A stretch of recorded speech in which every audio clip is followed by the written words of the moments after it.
guys. This is Keri Kelli from A New Revenge and Night Ranger. You are listening to BackstageAxxess, where the real show begins. It doesn't feel the same. You're coming now and again, like a holy war.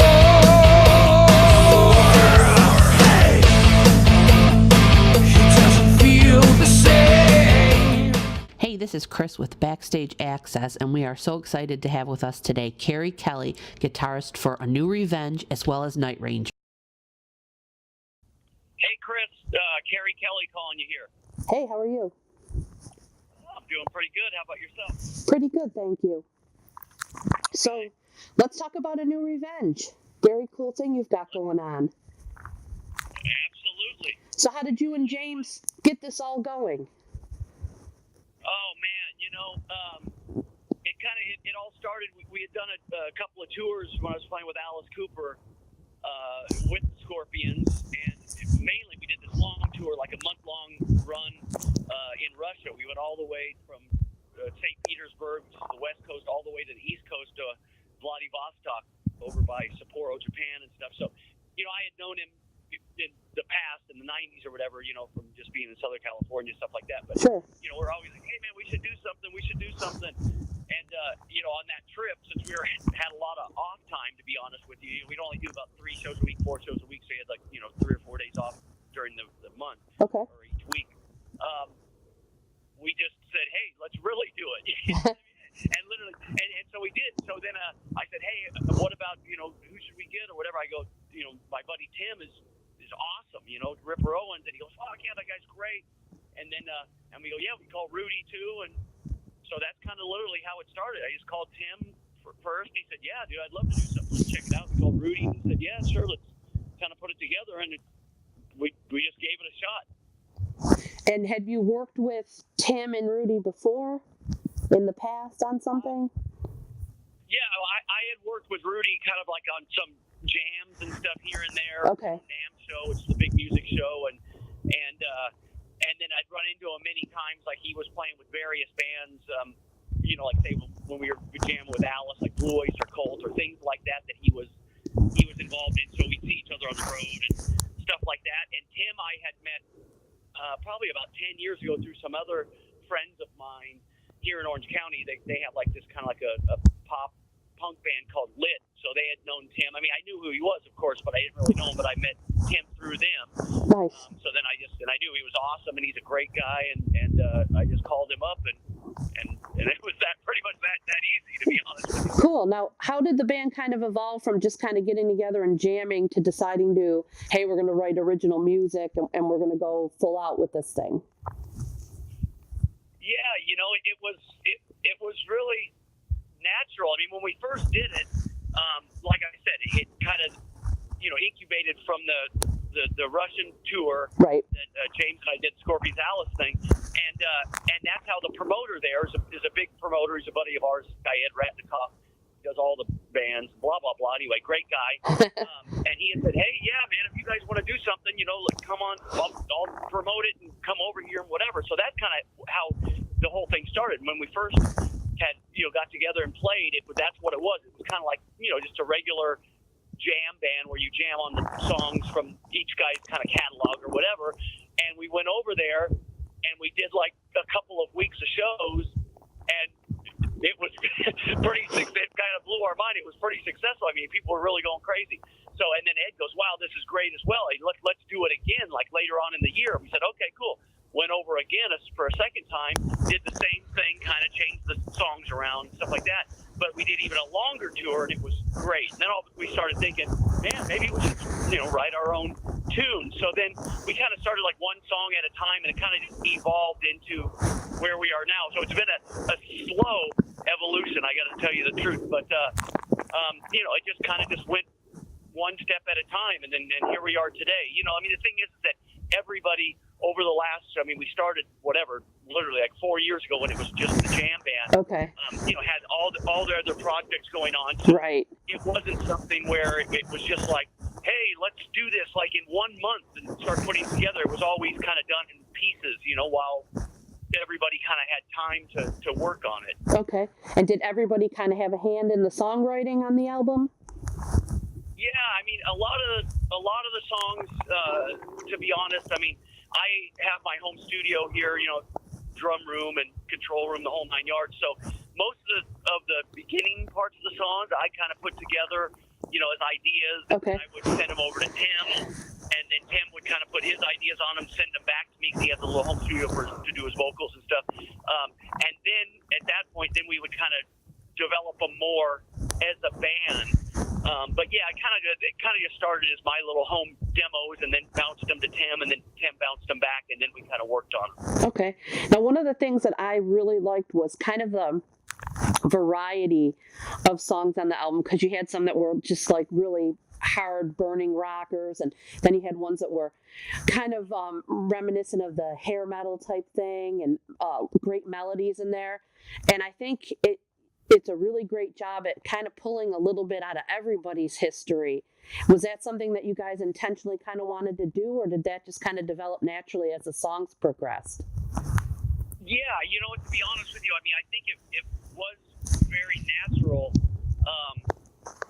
because, I mean, I've been I've played with a lot of different hard rock acts. Right. 25 years, but I mean, a lot of them are kind of, I guess some of them are 80s-ish bands, when I jam with Skid Row or Vince and things like that. But, you got Alice, more classic rock. A lot of people know me from that. And then, Scorpions is more of like, kind of like don't want to say that Scorpions is like Alice, but, kind of like that later 70s, early 80s, more classic rock as well. Sure. Priest, classic rock, but a lot of people think of, Tim as being more metal, which he can sing metal as well, but I just think it was just very natural. I mean, I do think the record has a lot of cool elements. It's not like we're trying to make some over the top, full tilt heavy metal record or some old school nostalgia kind of 70s classic rock sound either. I mean, it was just very natural, and I do think it has elements of like newer school sound or newer production. But it has some classic elements as well, and it still has cool choruses. I think all the songs have neat choruses. It's not just, over the top screaming or wailing or metal. I think that we really worked hard on the record, and I'm very proud of it. Awesome. I really liked it. Well, I liked it all, but for some reason, Gloria stuck with me, and I can't get that one out of my head. Can you tell me a little bit about that one in particular? Yeah, I mean that song is. I mean, it's a cool little song. I mean, up tempo rock tune, and that song actually I worked on initially myself and my friend Damon Johnson, who we played in Alice Cooper together. He was in a band called Brother Kane as well, and he's doing his own stuff now. He was in Black Star Riders for a while, but now he's kind of solo. But yeah, we worked on that song together a few years ago. It's been kind of just kicking around, and I go, wow, this song is great. It's cool. We should maybe try to develop this. And I sent it over to Tim, and Tim kind of reworked it a little bit with his, put his little touches on it, and I think it came out great, man. I mean, it's an anthem. It's kind of like it's an old school like rock anthem. I mean, glorious. I mean, it's cool, man. It's an awesome song. And the album is full of awesome songs. I also really I like the vibe of Only the Pretty Ones as well, because that kind of song took you on a little a ride. It starts out with that little creepy kind of intro from Tim, and then it goes rocker on you, and then it kind of changes tempos a lot. So I thought that one was really awesome. Yeah, I know. I think that's kind of like our big epic ballad in a way. You know what I mean? And I do think it's kind of like a little Alice Cooper-ish, right? And even David Bowie-ish somehow. Sure. But it sounds like us. But I do think it's a very interesting song. I think it's a very cool song, like you said, kind of like creepy. But then the chorus kind of comes in and it's big, and then it goes back to the creepy piano part and everything. But yeah, that's one of my favorites on the album. Absolutely. Yeah, a lot of unexpected twists and turns. When you first hear it, you don't think he's going to come in with that creepy. So it was very cool. I really enjoyed that. Awesome. Now, what about the name of the band, A New Revenge? Is there any kind of significant meaning behind that, or how did that kind of come about? It was no, it was just to be honest with you, we were looking for a name, and everybody was putting all these, throwing this name or that name or Right. what about that? And one day, I don't know how I just thought of that name, and I sent it to the guys. I go, hey, what about a new Revenge? And they said, that's awesome. And that was it. So it wasn't any big concept or nothing. It was just people throwing names back and forth, and I don't know how I even thought of it, and everybody liked it. So I said, okay, there we go. Cool. Now, you had mentioned that this was kind of in the works for quite a few years, scheduling wise and everything. What about a tour? You think you guys will be able to do any dates with this lineup?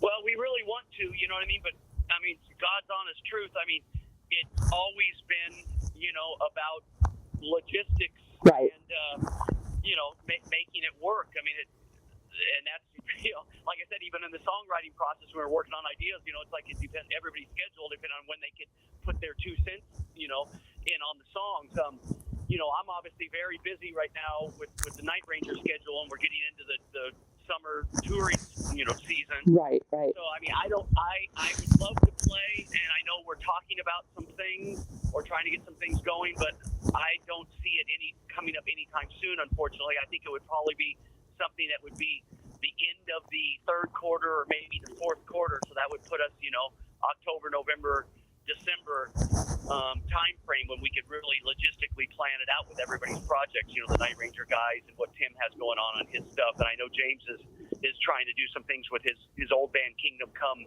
as well. So we'll see. I mean, we all want to play, of course. Right. But like I said, it's just putting the pieces in the puzzle in the correct order. Right. That's understandable with everybody having so many different things going on, for sure. Yeah. And what about Night Ranger? Can you give us a quick update on that? Are you guys working on some new music, perhaps? Yeah, I mean, Night Ranger's always doing something. I mean, the guys never quit. I mean, they are awesome. I mean, honest to God, I mean, they are some of the coolest guys and hardest working and love to play. They love to play live. As I said, I mean, I've been in with a lot of different rock bands the last 25 years, and Right. Some people treat it as a job, and of course it is a job. It's the music business. You know what I mean? It's a fun job. Let's put it that way. Right.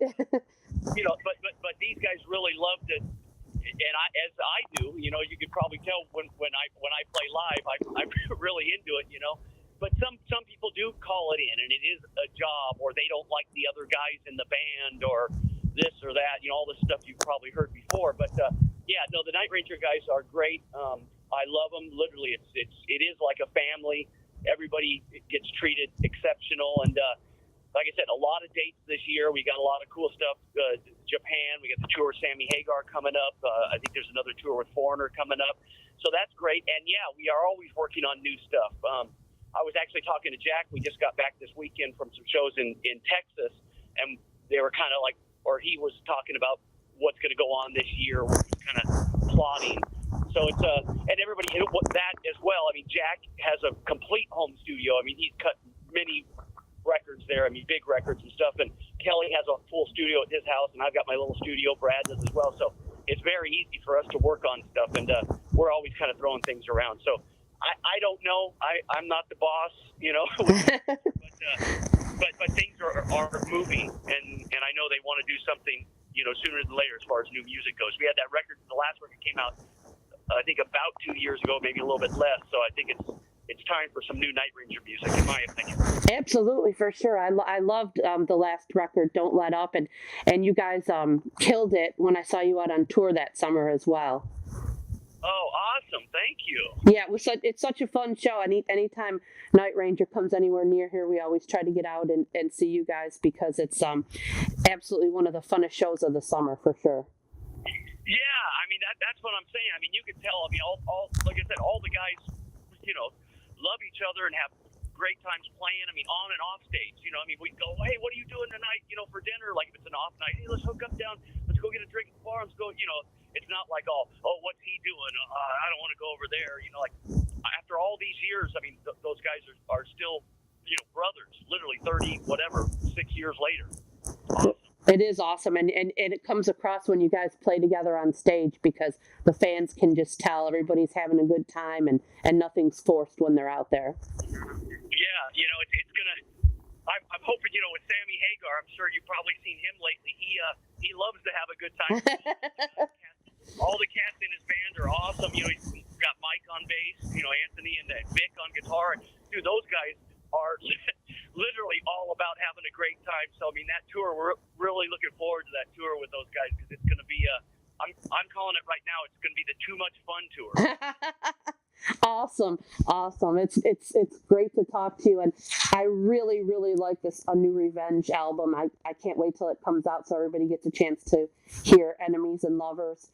And I hope that you guys can get a chance to keep it going and work on some more new music. And hopefully, if everybody's schedules get together, you can take it out on the road and we can hear you guys play some of it live. Awesome. We hope so as well, man. Thank you. I appreciate you taking the time.